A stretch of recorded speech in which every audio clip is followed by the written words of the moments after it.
يعني يا استاذ شو اسوي؟ يعني انا بوحدي لا عندي مكان اقدر اقعد ابي، والحسين الشهيد حصر عليه الفلس، بهاي الساعه شو تريدنا اسوي؟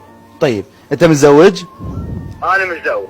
ها الله يوفقك يا ربي. ايش قد عندك اولاد؟ والله ما عندي، صار له 5 سنوات، هاي السنه الخامسه. الله يرزقك يا ربي. يا بعد عمري. تعرف شو وقت راح تحس بقيمتها؟ من راح يجيك ولد.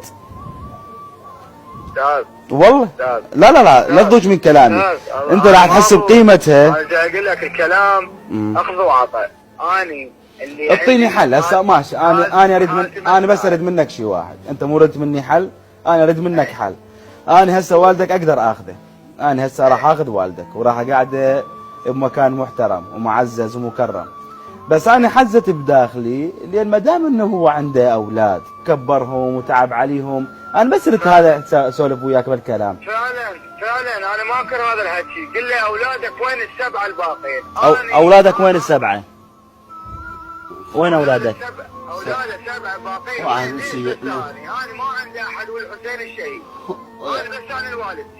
خلنا اقول لك اياها استاذ. خلاص فايدة صحيح. اي احكي هاك تريد تحكي اياها احكي اياها. حامد بابا حامد انت ابني واهبل عليك يا هذا انت تدري بحالتي، انا حالتي ما تساعد.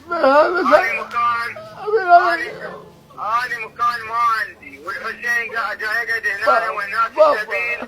بابا جاي اعبر يومي. بابا خلي بابا في ورك بالزاوية بالغاش يا بنتي وين ما كان خليني ثلاثة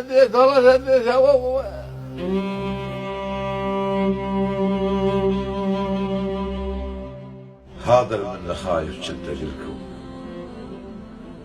اجا الموت القدر يبعدنا عنكم، برون الذمة خو ما زعلتكم، مو قصد الله شاهد كنت احبكم، بعدكم يا ترى تذكروني بخير، انا جوا التراب وبالي يمكم، تركتوني ومشيتوا ومشيتوا وداع، وراكم صحت بس ما سمعتكم، تعالوا الليلة وحشة لا تروحون، وحق العشرة ما شبعان منكم، ما مرتاح احسكم جاي تبجون، منو من بعد قلكم ما حد لكم، بيكم بعد جاية ترى اشتاقيت، لكن ما اريد اشتاق لكم.